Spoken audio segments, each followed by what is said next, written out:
This little CNC machine says it can live on your desktop and make proper metal parts. So we're going to find out if the Makera Z1 is a serious tool for automotive projects or just another way of turning aluminium into glitter.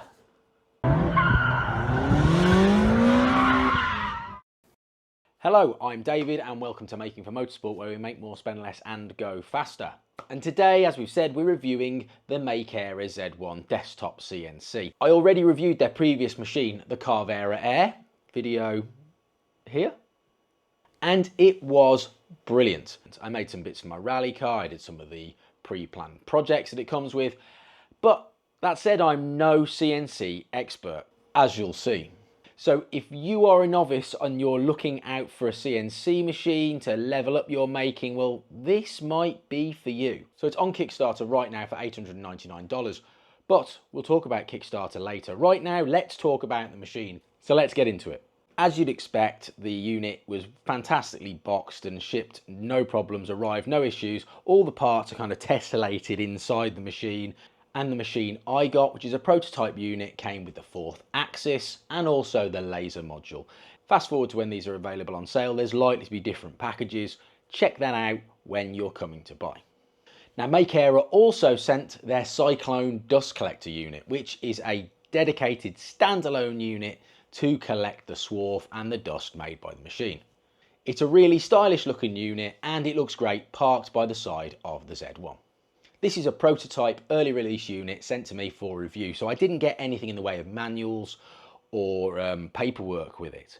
But Makera have told me that the consumer deliveries will have similar extensive instructions and sample projects that came with the Carvera Air, and they made it a joy to work with.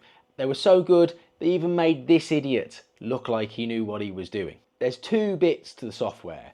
First is Makera Cam. This generates the toolpath G-code and it is very simple to use, but also a powerful piece of kit. But there are other options to use other CAD/CAM software like Fusion.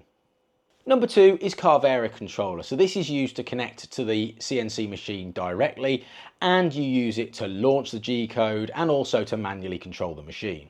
This is a prototype unit, so I had to connect directly using a computer over a direct Wi-Fi connection rather than over an existing network.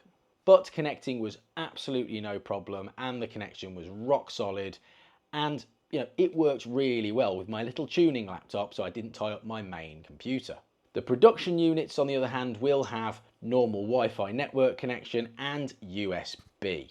The machine is very beginner friendly. Just like the Carvera Air, you've got the quick change toolless spindle, you've got auto tool height probing, and there's loads of other stuff that we'll cover during the video. Build wise, the headlines are that the motion system runs on linear bearings, relatively small, but they keep the 150 watt spindle in place pretty well. Motion control is done with lead screws and stepper motors. Now, would ball screws and servo motors be better? Of course, but the machine is built to a price, so there's got to be some compromises. However, we will be doing accuracy tests, so we'll see how much these compromises actually affect it. On the plus side, the build quality seems really good, and the cast chassis ties all the axes together and gives a decent balance between stiffness, weight and cost. Finally, it's got a camera, and that plays through to Carvera Controller to give you a real-time image of what is actually happening in the machine. Right, it's enough talking, let's make something. Now, the Z1 arrived just in time as I've got a job to do. I'd inherited the task of replicating this. So this is a badge from a GTM kit car. What's a GTM? Well, this is a GTM. What's a kit car? A kit car is a full car that arrives in pieces and then gets sold usually a couple of years later in a few less pieces. But generally, it's a car you build yourself. So in time-honoured fashion, I took a picture, I inserted it into Fusion, and then 3D modelled myself an STL from it. So the next step in the process is to generate the G-code, and for that we need CAM software. So we're going to use Makera Cam, and we load in the model to there. And you also have an option for max depth, which we'll dive into later on. Then we have our... Yes, I am 100% following the Makera YouTube channel. I think it's Jason. Apologies if it's not. and his guides, because it's pointless me making a how-to video on this. They've already done it. It's there. It's excellent. It's dead easy. I'm going to carry on. So that's the G code created. Let's make some chips. Because I'm still relatively new at this stuff, and to be fair, a muppet, I decided to do a trial run using the epoxy tooling board that comes with the Z1. This was because I really didn't want to break the machine first time out. And it's probably wise to trial the tool path, because this is the most complicated one I've ever created, in a softer material. This will give me a chance to fine tune it when it comes to the aluminium. All the hardware I'm using for fixturing comes with the Z1. And it's all you need really for simple stuff like this. If you want to get into more complicated items, then chances are you might need a vise or something, but Makera sell them that just bolt clean onto the board. Machining the epoxy tooling board went really well, and basically I had no issues whatsoever. However, I was left with a fair amount of material to remove on a single finishing pass due to the shape of the part, the strategy I chose, and the tools that I was using.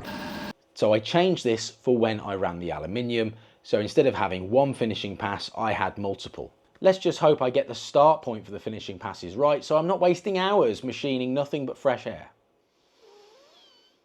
So the Z1 doesn't have a shroud around the spindle like the Carveras do, but it's got a couple of little tricks. There's a fan in the spindle to blow the chips away, and then the plate around the work table vibrates to move the chips towards the back of the machine where they can be collected by the cyclone dust collector.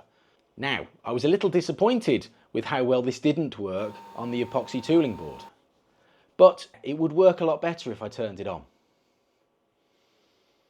Right, trial done, lessons learnt, let's do aluminium. To move to the aluminium, I just went back to Makera Cam, updated the material in the stock settings, and then recalculated the tool paths. All the speeds and feeds automatically updated to those appropriate for aluminium. Now I haven't changed any of these numbers because, well, number one, I don't know any better, and number two, well, let's see what you're given with the machine as standard and how well that performs. Now first off, the software told me it was going to take a day and a half. Fortunately, it didn't, but it still took about 8 hours. Part of this is because, you know, it's a hobby machine, it can't remove too much material at once, but also because, yeah, I did it. For the finishing pass, I set the start point too high and spent about 2 hours machining nothing but fresh air. Winner. But that meant I could use the controller speed settings to bump up the speeds for the whole of the program for this, so I ran most of that at 200% speed. The machine does make a reasonable bit of noise when you're machining aluminium. What? Who's machining metal? Well, you don't want to necessarily sit next to it for hours on end, but by the same token, it's not going to take over your entire life. The cyclone dust collector is surprisingly quiet unless you've got it whacked right up to 11. But even in that case, it's still a lot quieter than a comparable shop vac, so it's a really nice little unit. The chip evacuation works a lot better when you've got it turned on, surprise, surprise, and along with the dust collector, they work together really well to keep that machining area relatively clear. And here it is.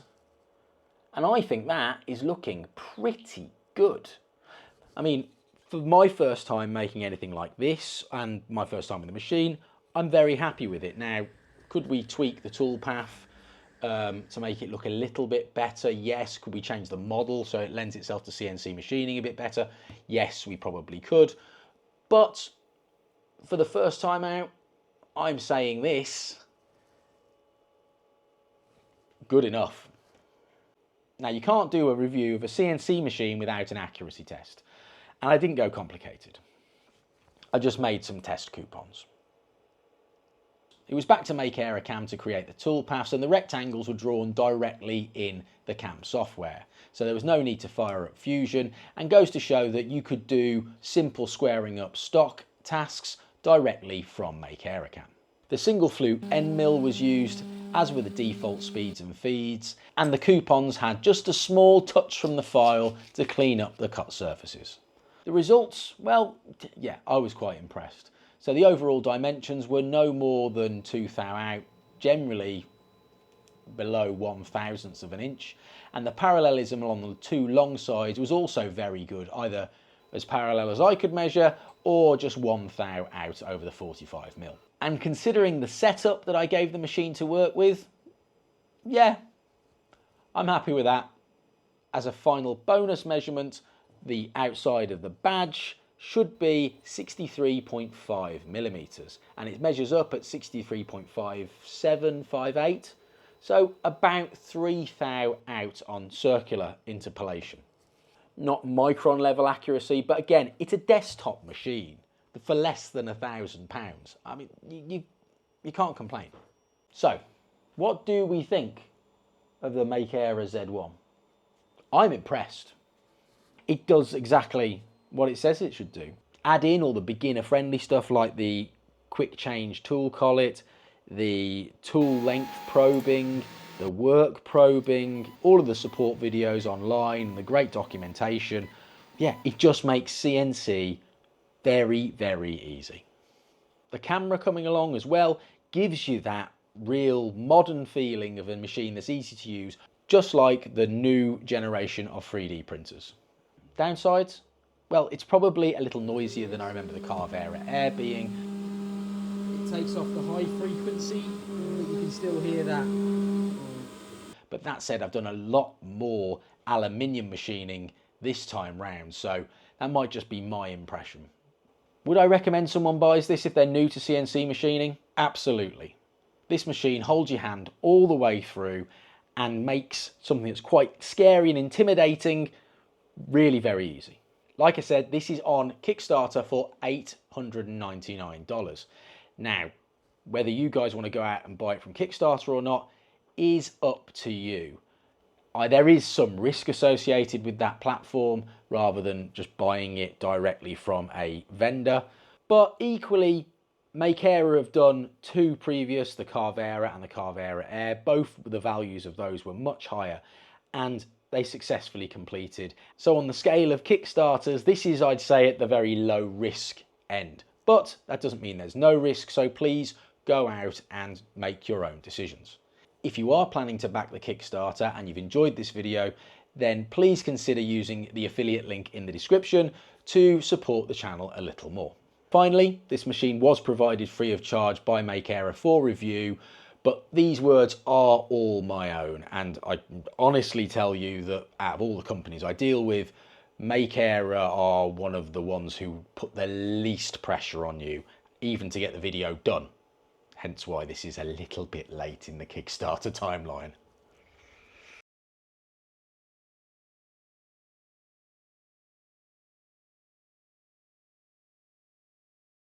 Anyway, that's it. Thank you for watching. Give it a thumbs up, subscribe, and thank you to all these lovely people down here who are on the Patreon.